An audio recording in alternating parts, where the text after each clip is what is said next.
Beleza.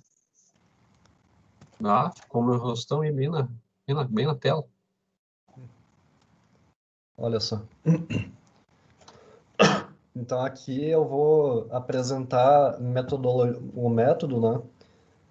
No caso, eu não tenho como apresentar o método de codificação sem saber o que é codificação, como ela é feita. Então eu estou assumindo que vocês sabem, né, o que é a codificação em hardware, a descrição de hardware, né, no caso. Então, só que eu vou dar uns exemplos, talvez vocês se atissem um pouco. E eu acho que boa parte disso daqui vale para outras áreas, né, de engenharia, essa parte de abstração e simplificação e como repartir em pedaços, né, para bom. Então, daí aqui eu vou primeiro começar com a linguagem linguagens, eu marco, né, porque tem mais que uma, inclusive tem outras que eu vou mostrar que são bem recentes, não é só VHDL dos anos 80. Depois os princípios de codificação que eu tive, né? E daí abstrações que eu tenho, né? E daí o estilo de codificação. E daí eu vou mostrar um exemplo e botar algumas notas adicionais.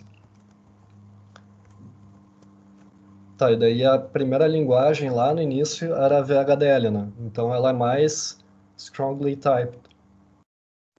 É mais de escrita mais tipográfica mais rigorosa que tem, né?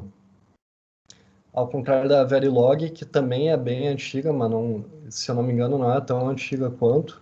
Ela é rigorosa, mas ela permite algumas coisas que o VHDL não gosta, né? E daí tem o System Verilog, que seria tipo C++ e C, né? Eu não cheguei a usar System Verilog, mas eu dei uma pesquisada rápida até, e eu achei que era isso daqui. E, assim, deixar claro que eu não sei ainda Verilog, mas eu consigo botar o olho em cima e entender, porque é muito parecido, assim, com o VHDL, né? E daí tem o System C. Segundo o Sandro, essa Verilog é muito mais usada, por exemplo, nos Estados Unidos, e VHDL é muito mais usada no restante da Europa. É quase que meio que um sistema Sim, internacional, assim. E os caras, sim, quem faz mestrado, o pós-doutorado fora, na Europa, acaba vendo mais VHDL, por isso tem bastante de VHDL aqui, né, dos professores que acabam estudando, né. Não sei se isso sim. procede. Acho que isso procede sim, né, faz bastante sentido, né.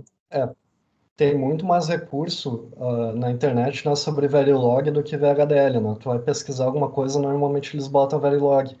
E hoje a Xilinx está fazendo os IPs dela estão fazendo só em Verilog, né?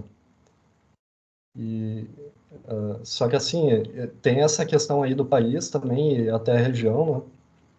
E porque, por exemplo, eu sei VHDL porque eu herdei do Lúcio, do Rodrigo, né? Então, por isso que eu não sei tão bem Verilog, né? Eu poderia me virar Verilog, mas eu preferiria dar uma estudada antes, né?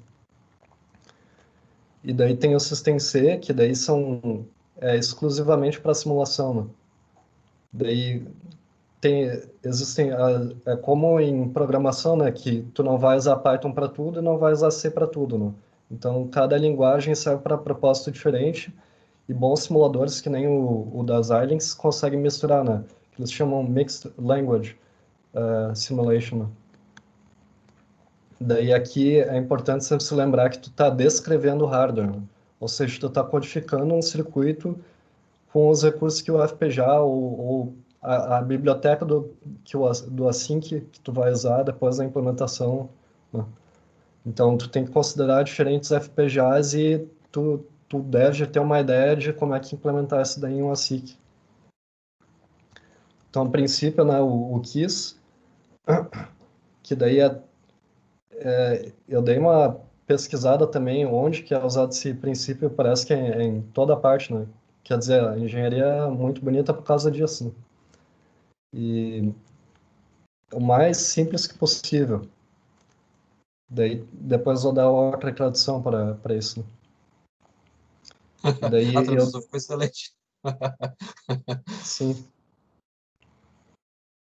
e daí eu vou Daí eu também tirei inspirações de arquitetura de software, que é a arquitetura de sistema, na verdade, né? Mas daí considera as diferenças entre hardware e software, né?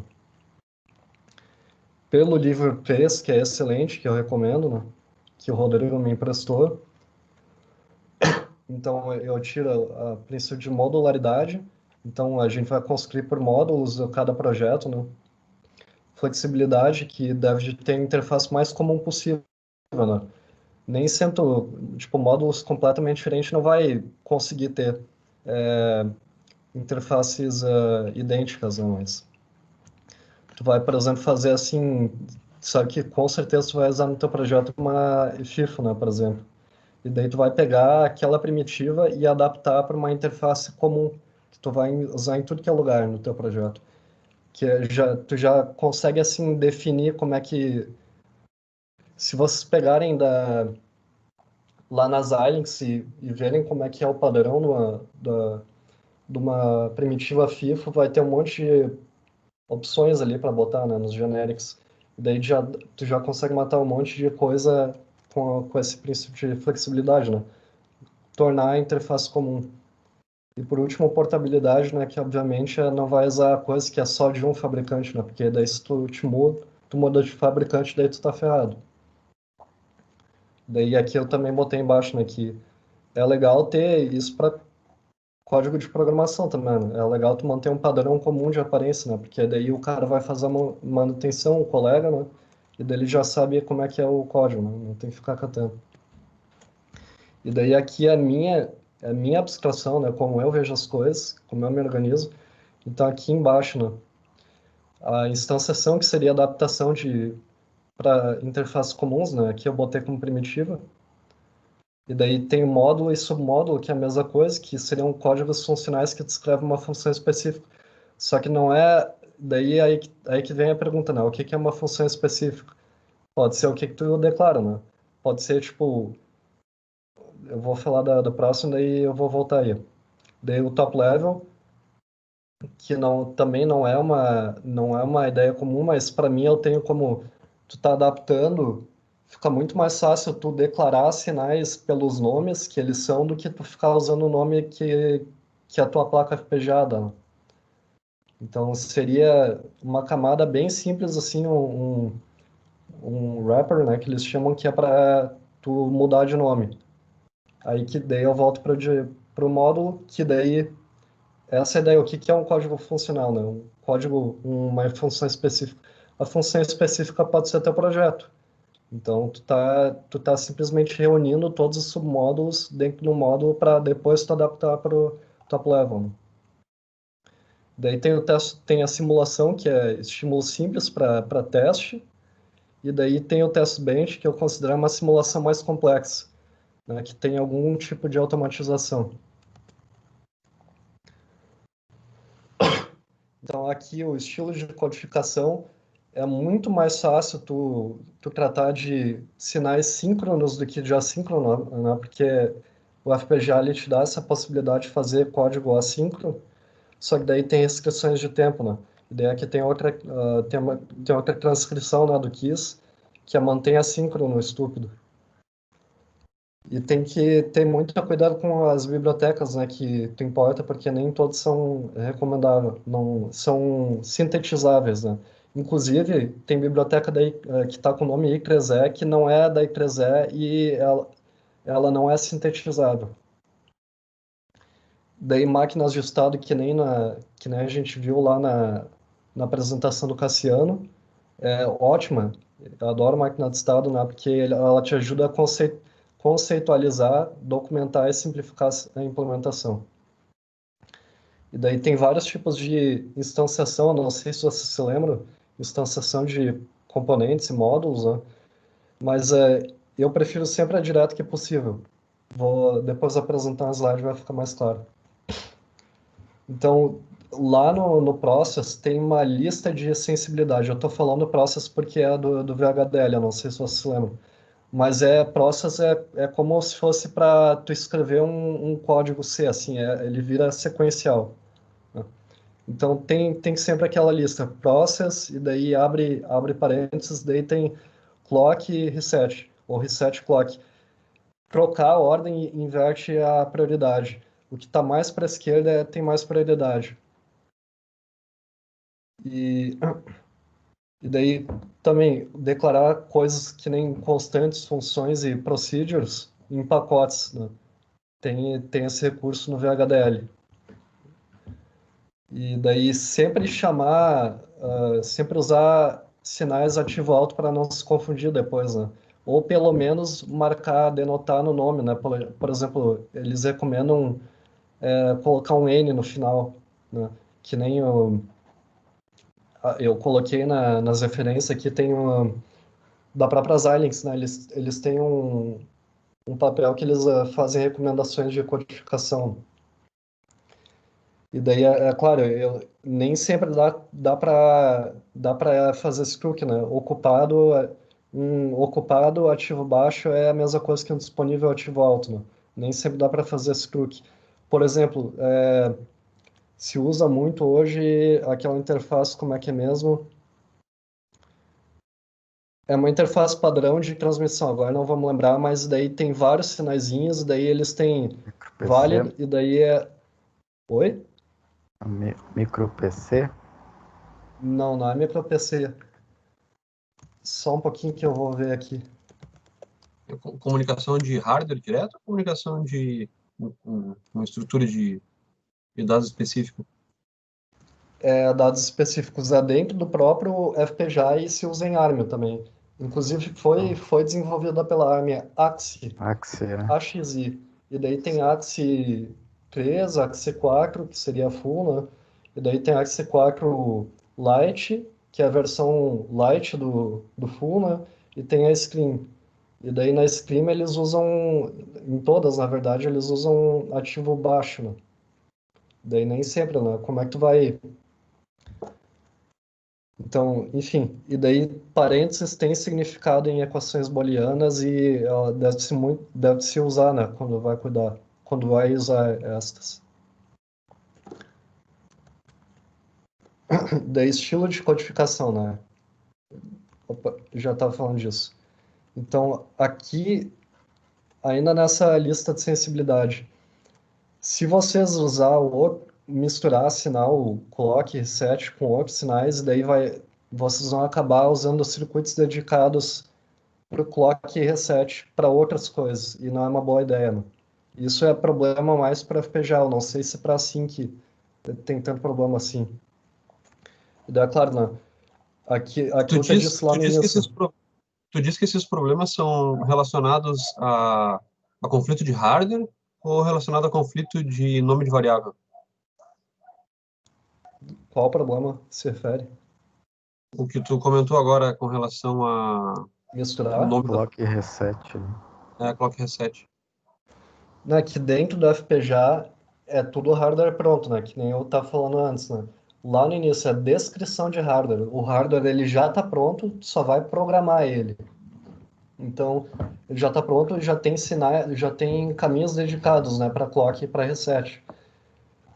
Aqui eu não botei, mas o FPGA ele funciona com CLBs, né, eles chamam de CLB agora na tradução. Mas é basicamente lookup table, que dá para fazer qualquer lógica ali, né? E registradores, né, que são flip-flops. Tudo isso já vem pronto, né?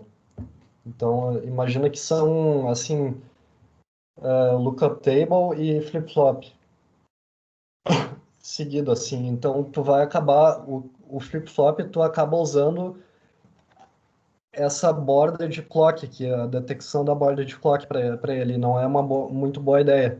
A não ser que tu não coloque clock nem reset e daí tu pode usar qualquer coisa ali. Não é uma boa ideia misturar o clock e reset. Não sei se eu deixei claro. Sim, sim, sim.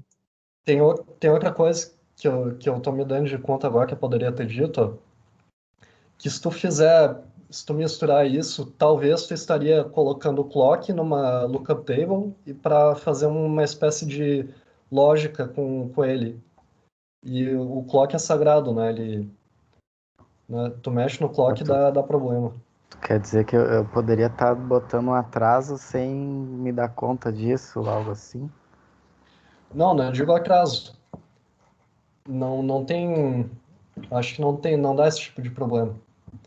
Algum evento inesperado, assim, algum resultado inesperado.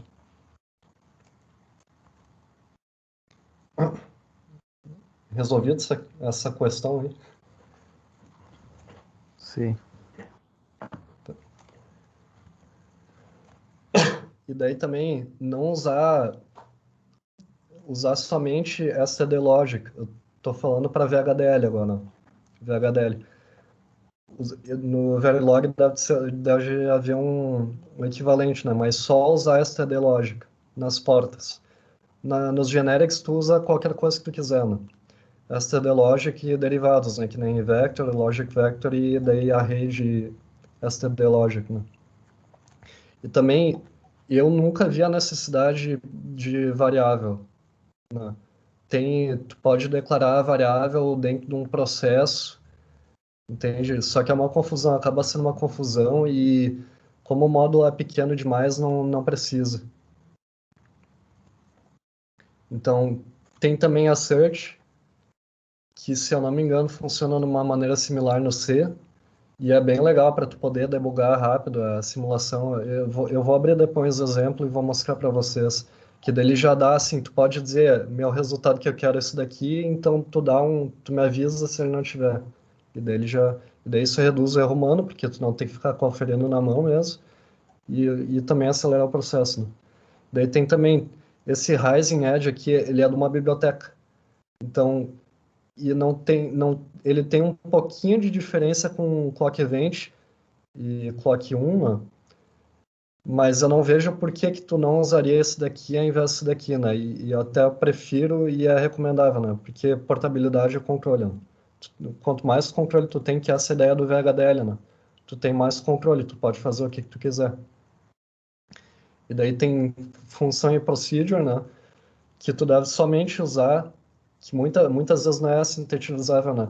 Somente usar no pré-processador, e daí pré-processador eu não achei uma palavra, eu não me lembro aí do termo técnico, mas é basicamente aquela parte do generics, tudo que, assim, o que faz a ideia, né?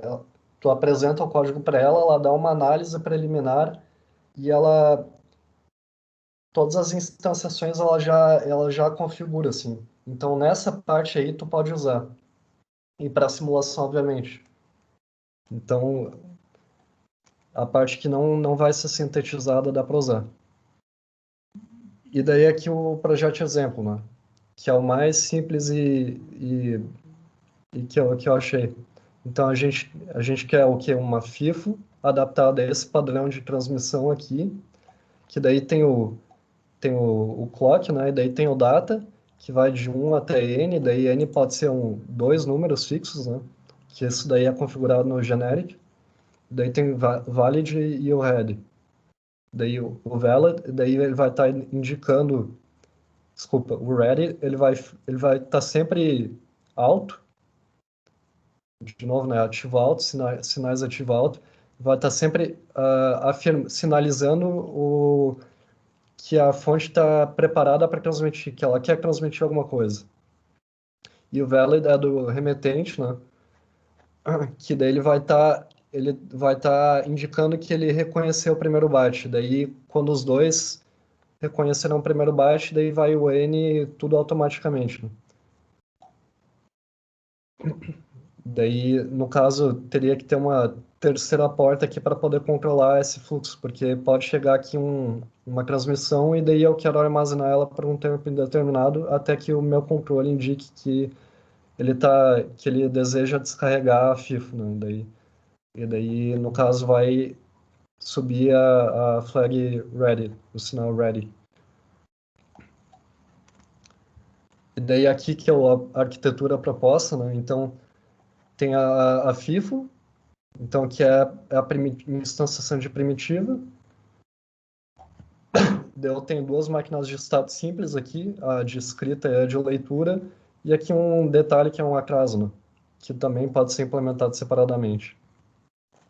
Daqui só para mostrar que pode ser ridiculamente simples, né? Dois estados mas já fica mais claro como é que, e tu não te confunde tanto, e fica muito mais rápido de implementar. Porque daí tu bate o olho e tu vê como é que funciona, né? E eu não me preocupo muito se é Moore ou Mealy, eu só vou desenhando e eu uso conforme eu acho mais simples, né, de implementar. Simples de desenhar, né, por exemplo. Então aqui eu desenho uma Moore e aqui eu desenhei uma Mealy, né? Porque a Mealy porque tem a barra, né?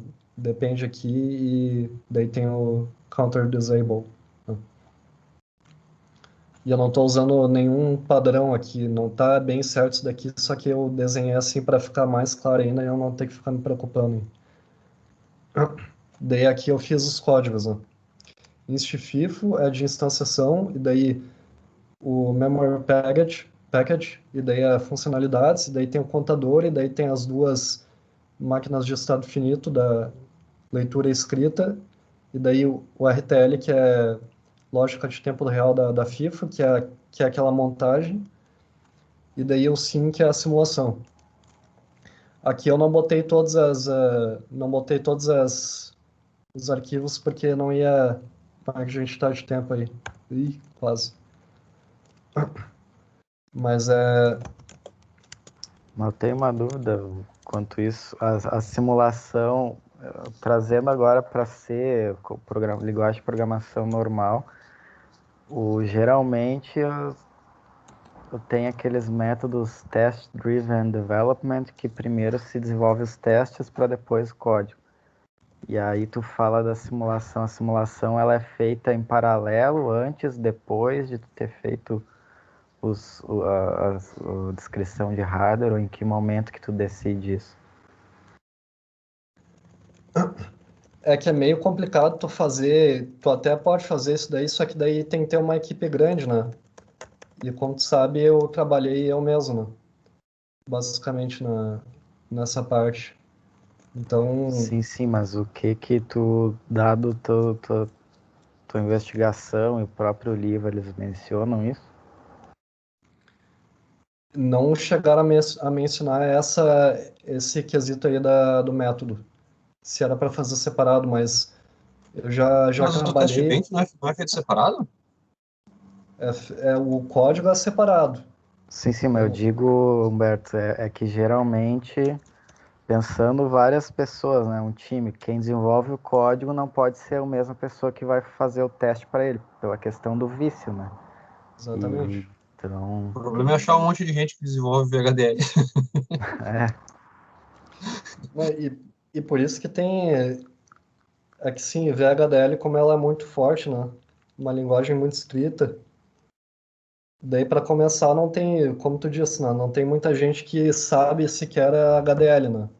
Tanto que eles estão fazendo, a Xilinx, ela se dedica boa parte do efetivo dela para criar, assim, módulos de Python ou de qualquer outra linguagem que tu acabe ferramentas para transformar Python para HDL, entende? Então, o programador que ele sabe programar, ele vai conseguir codificar em hardware. E o que mesmo que eu estava falando antes? Esqueci. Sobre o lance do teste bench, que como é que tu faz para dividir em equipes, né? Para tu ter Sim, várias pessoas desenvolvendo sim, algumas coisas, mas uma equipe só de testes, que desenvolve só o teste sim. daquela coisa. O certo é isso. Até para segurança funcional, né, se faz. É obrigatório isso. Mas como assim, ó, sinceramente eu fui fazendo meio que em paralelo, porque se funcionar, funcionou, né? E mesmo depois que eu fui escrever artigo, eu comecei a me dar de conta de umas coisas que eu poderia ter feito melhor e que faz parte, né? Por isso que documentar é bom, né? Em parte por causa disso, né? Tu consegue te dar de conta de coisas que tu não te deu de conta antes. E Mas eu acho, eu não vejo essa parte do teste como tão ruim assim. Não é que nenhum produto que tu está testando, né? Que quem está fazendo não pode testar. Porque se tu for ver bem assim, tá, tu de repente tu vai deixar passar algum bug que tu não previu no teste. Mas tão importante quanto escrever o teste de pegar todos os bugs é tu não esquecer algum teste, né? Então, por exemplo assim, tu tá arrumando uma coisa. Aí tu testa. Aí tu vai mexer em outra coisa. Aí tu testa. Aí tu vai mudar outra coisa. Aí tu já esqueceu os testes que tu tinha que fazer antes. Então, o importante mesmo é ter o teste. Não sei se é tão importante tu fazer. Cada coisa que tu vai mexendo, tu tem que garantir que todos os testes tem que estar escrito lá, né? Senão também aí é o inferno, né? Sim. Essa discussão aí pode se ter, né? Mas, enfim. Eu acho que é mais a parte do Cassiano mesmo, principalmente essa parte daí do Cassiano que disse que a pessoa tá viciada ou ela vai omitir alguma coisa. Mas enfim, e daí começando pela Mischief, por exemplo, ó, isso daqui, ó, tá vendo esse Unicim aqui é da Xilinx, né? É uma biblioteca da Xilinx de primitiva mesmo. Tem como aumentar um pouquinho a fonte? Não, não tem. Sério mesmo. Tem Ah, que um. bruto! Não, mas eu não sei como é que aumentar. É Tem um Ctrl atalho nesse Shift terminal mais, eu que. acho. É Ctrl mais? É, Ctrl mais, eu acho. Não, não é Ctrl Shift mais. mais. Ctrl Shift mais, não? Não. Então não sei. Tem como, mas eu não sei como.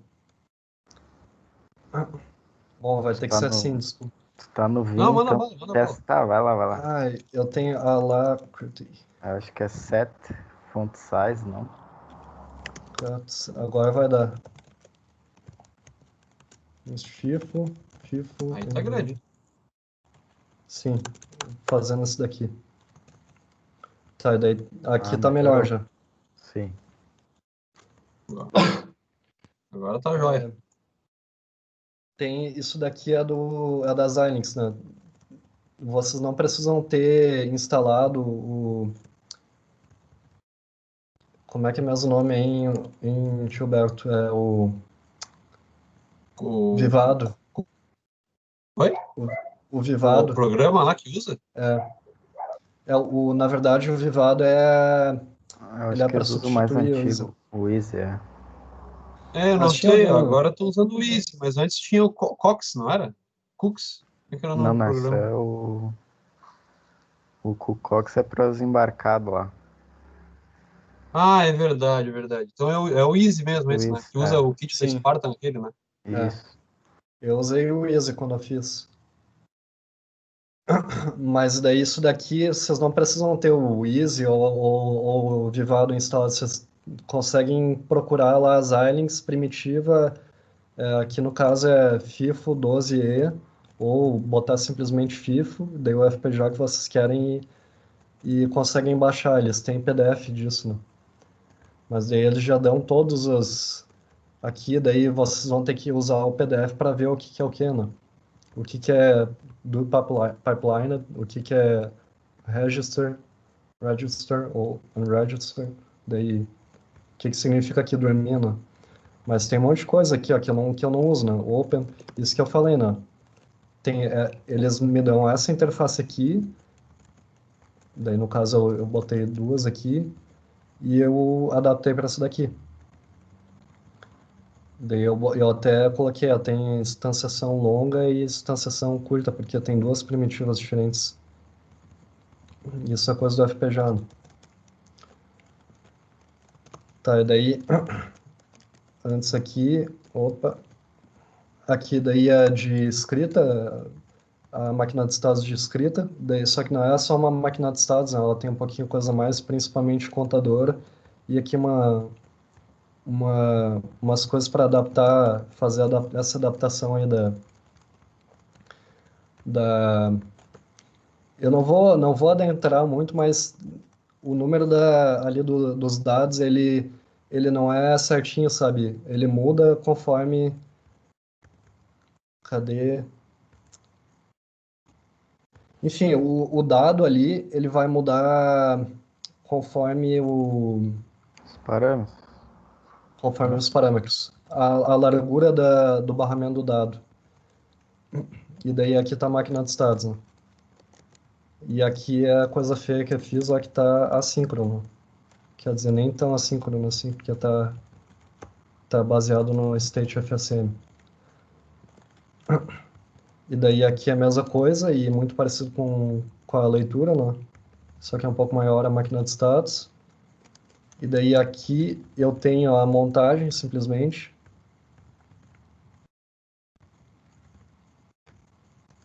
Daí aqui também eu tenho módulos separados, só que como é só um acaso, eu não escolhi não fazer, porque senão ia ter que ficar importando o tempo todo.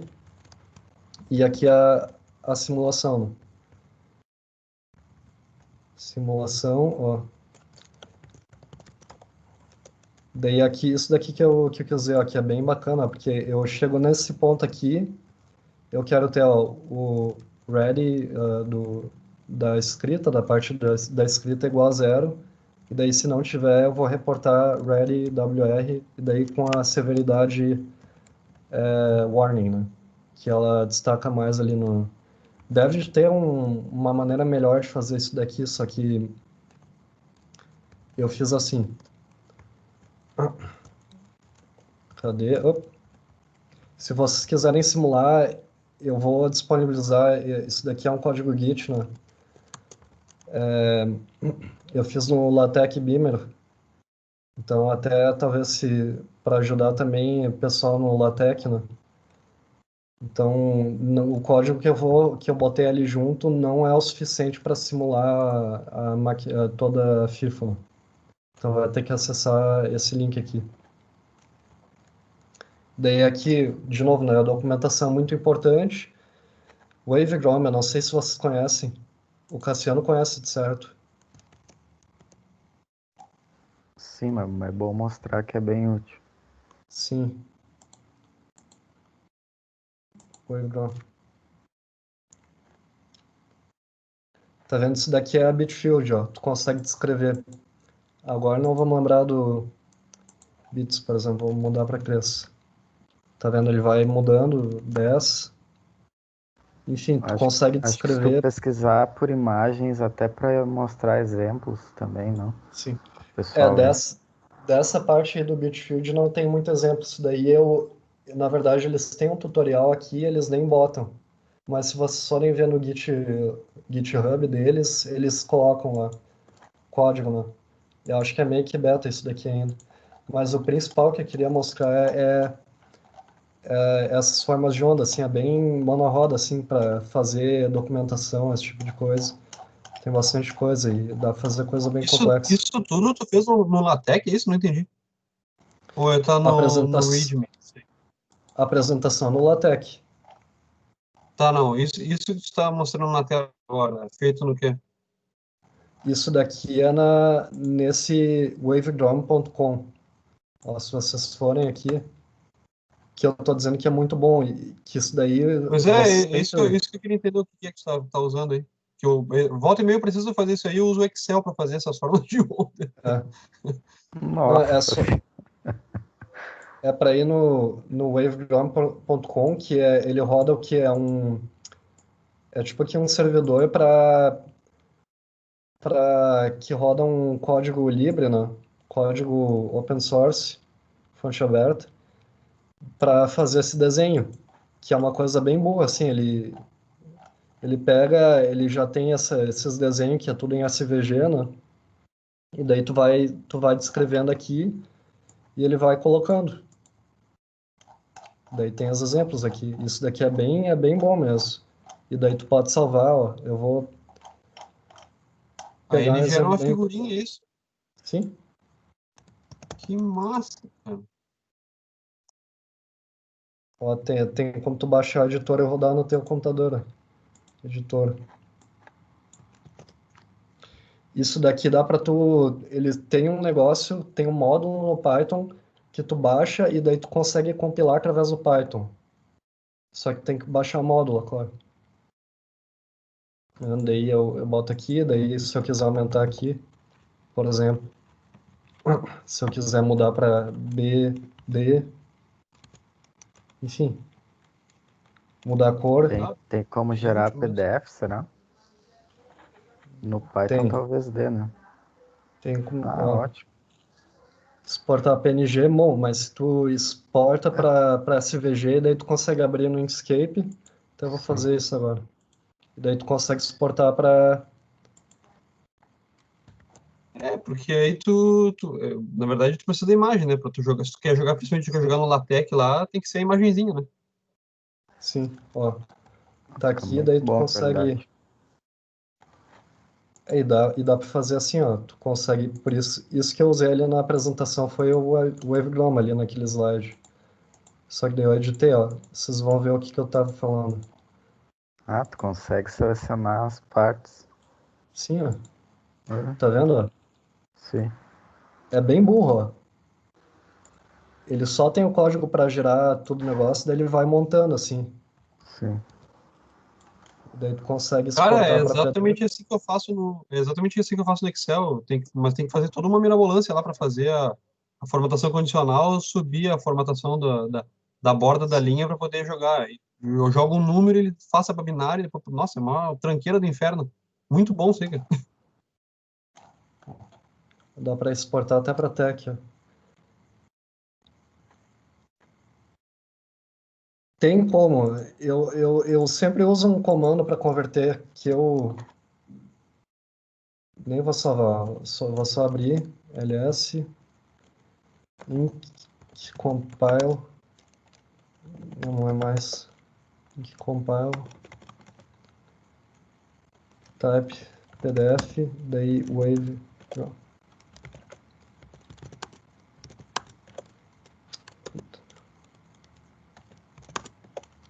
Ó, tá igual, É, PDF. show de bola.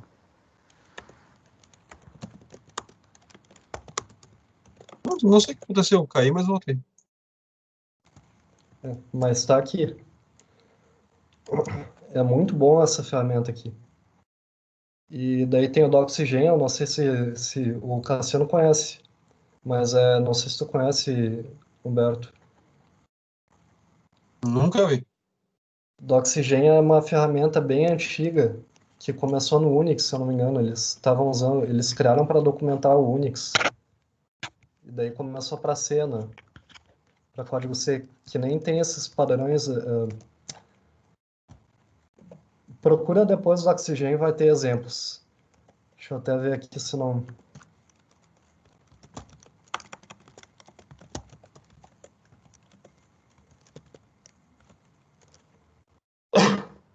Talvez no GitLab do. Tem isso daqui, ó, por Ah, exemplo. Ó. Aí tá vendo, ó, esse at file, daí brief, daí tá descrevendo o que é o arquivo, né? E daí tem isso daqui, ó, só que para VHDL. Só que assim, começou com C, e daí eles começaram a estender isso, daí tem para Python, daí agora tem para VHDL, só que funciona muito bem no C. Para VHDL eu tentei, funciona, mas não é lá o bicho, sabe? E tu com Ele bota certeza já deve. ele bota os comentários das partes da função, é isso? Tu faz documentação através de comentários no próprio código. Essa que é a ideia dele. Mas, E sim. daí tu consegue. Pena que não tem um exemplo aqui aberto, mas com certeza tu já viu uma página que a documentação é tipo uma página web e a documentação é feita automaticamente pelo Doxygen. Daí tu configura lá o negócio, né? Eu já é vi que, assim para documentação de tipo de Jupyter, mas era Sim. usando o JModelica. Mas aí era para fazer outras, tipo isso aí, só que um pouquinho diferente assim, tipo integrando junto com LaTeX e tudo mais, né? Sim. É. Para LaTeX ele também gera. Tu pode gerar para HTML, ou LaTeX e alguma outra script lá que eu não manjo. Mas é bem legal, só que eu nunca usei para VHDL, né? Eu sempre fiz separado em Markdown, na mão mesmo. E daí, claro, né, diferentes fabricantes utilizam diferentes ambientes de codificação. Daí, eu não sei se vocês usam Vim, mas isso eu levei um tempo para descobrir. GHDL é um compilador open source para Libre, né? É GNU HDL, que daí ele compila tanto o Verilog quanto o VHDL. Eu já tentei fazer ele funcionar para simulação, ele funciona, mas é bem chatinho, assim, para configurar. Eu acabei largando de mão. E daí, só que tu instala ele, tu instala junto o Syntastic, que é o plugin, né, para o Vim, e daí ele tem como linter, ó, que era isso daqui, ó, que eu tava mostrando, ó. Tá vendo aqui, ó? Ele tem aqui embaixo, ó, não consegue achar o Unicino, porque eu não indiquei onde é que tá a biblioteca Unicino. Ó, não consegue achar work, porque no projeto ele não, a pasta que ele tá não tem uma configuração. Não sei, também não fui atrás disso, mas é útil para, por exemplo, eu faço um erro, vamos dizer assim, ó, eu vou salvar, ele vai dar um erro aqui, ó. Não tem essa declaração, e daí eu vou ver, e daí, então eu fiz um erro. Já é uma mão na roda, porque sempre tem um errinho, né, para fazer. E daí,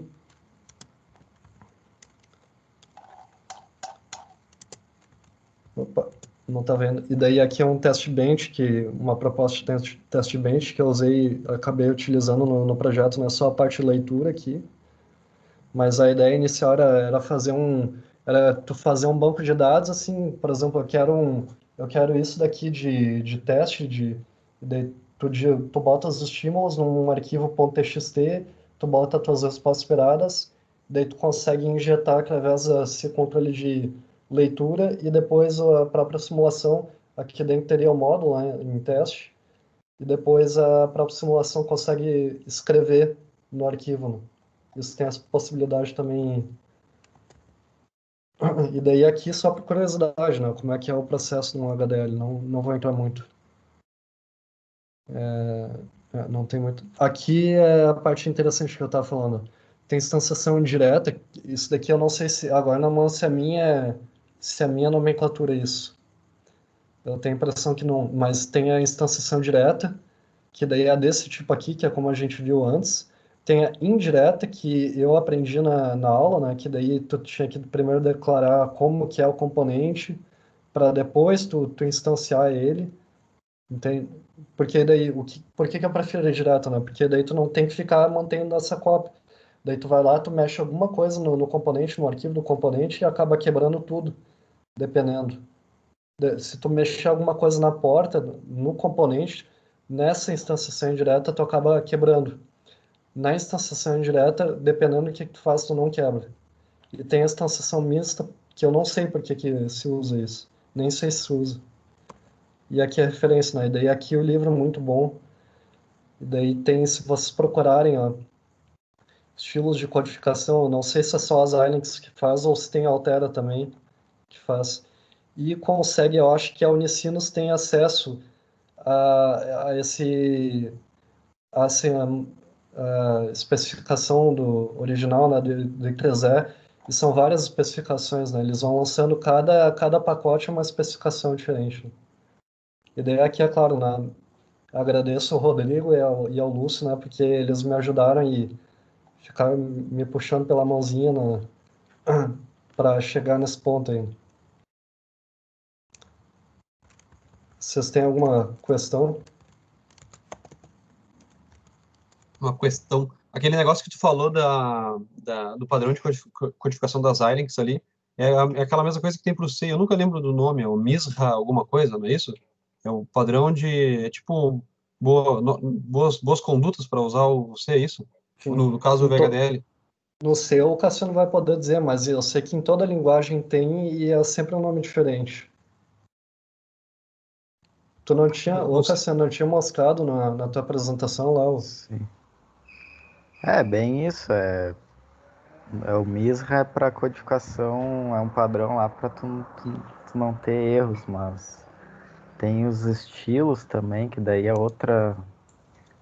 Aquela questão da chave ser na mesma linha ou não, né? São vários tipos.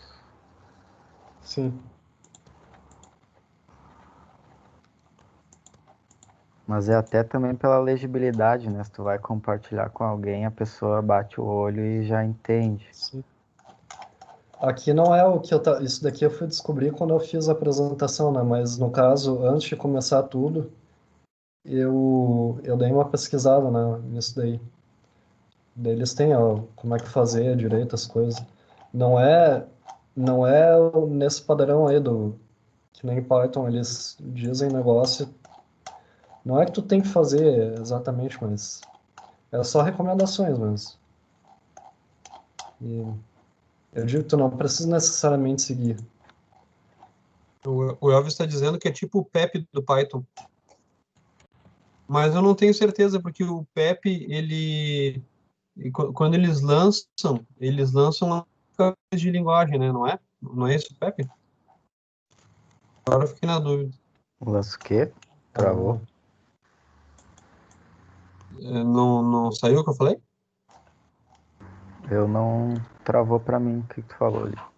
Não, eu tava falando que o Elvis está comentando no chat ali que isso aí seria tipo o PEP do Python. Mas o PEP não é as atualizações que saem? Agora eu tô na dúvida agora. Porque isso não é bem as atualizações, não é? PIP, no caso, a atualização, Não, acho. não é o PIP, é o PEP. Ah, não, então não sei.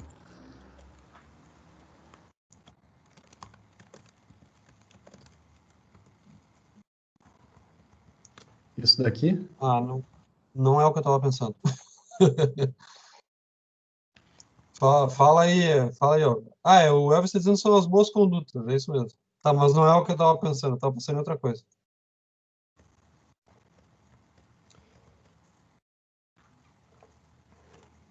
Eu sei, se vocês querem comentar, me xingar, alguma coisa. Não, eu fiquei maravilhado mais com aquele site lá para fazer forma de onda do que com o VHDL, porque o VHDL, né? Até nem uso tanto, Sim. né? Mas é sempre bom rever, né? E assim, quando tu bota esse negócio de que tu tá descrevendo o hardware, de repente dá um clique no cérebro assim, tu não. Daí tu escreve tranquilo, assim, não é. Diria que não é coisa de outro mundo, sabe? Mas é isso aí. Eu ia te perguntar, Vinícius, se tu chegou a testar alguma ferramenta web para compilar mesmo e testar, pelo menos, o VHDL ou não. É que é difícil, né? Dessa forma, assim, é meio. Não é uma coisa Nem me tão veio simples. isso à cabeça. Hã? Nem me veio isso daí à cabeça. É. Pelo menos para verificar a linguagem, né? Uma coisa desse tipo, mas eu acho que Sim. não tem. Linter, que é o que eu comentei, né? Como? Linter, não?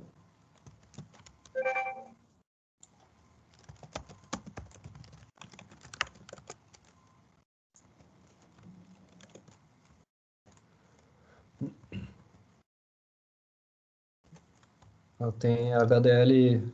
Isso daqui eu já sabia que existia. Só que Atom é um editor de texto, né? Sim, sim. Mas é. Olha, eu já tentei usar isso daqui, só que é muito complicado, eu não tava com paciência. Tem que configurar, tem que configurar mais. Esse é aquele para usar para descrever através de Python, isso? Não, para descrever através de Python, eu não tô bem lembrado. Deixa eu ver aqui, já vou. Agora, para descrever através do Python, eu fico pensando nisso daí. Bah, isso aí deve ser uma Não fica loucura de otimizado. abstração, assim. Ah, Não fica tão bem otimizado. pois é. Quanto maior o nível de abstração, mais gambiarra fica, né? É. Mas é uma forma de aprender, pelo menos. Como é que era o mesmo nome daquilo? Poxa, tá na ponta da língua. Xilinx.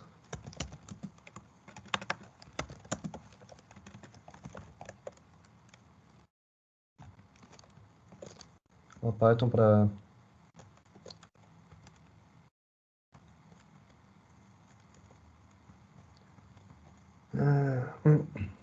Eu sei que tem.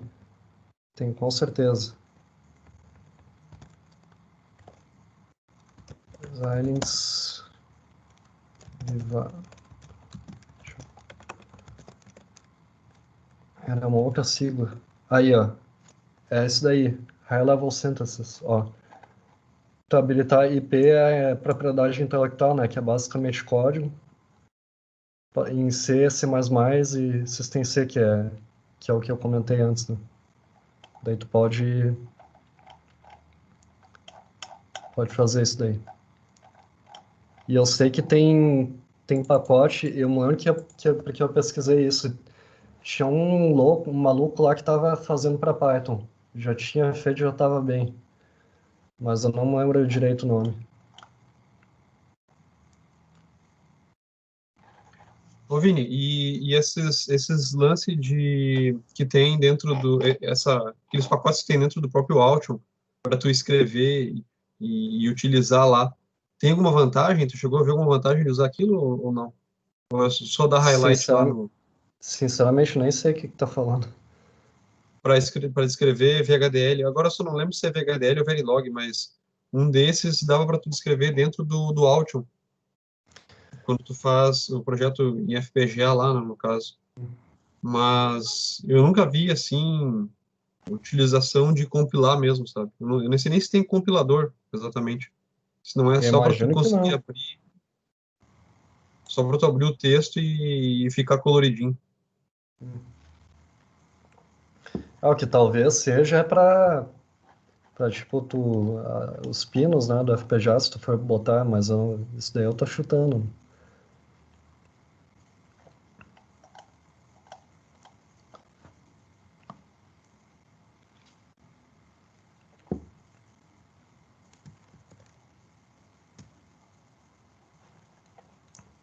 Mas show, cara, show, show, Show de bola. super show. Show ao cubo. Então tá, ó, deu 7h30. Que tal, hein? O que houve, travou? Ah, não, tá gravando a tela, é isso? Tá gravando aí. Tá. Bom, então tá, cara. Vinícius, valeu pelo teu compartilhamento aí. Não sei se o Cassiano quer comentar alguma coisa.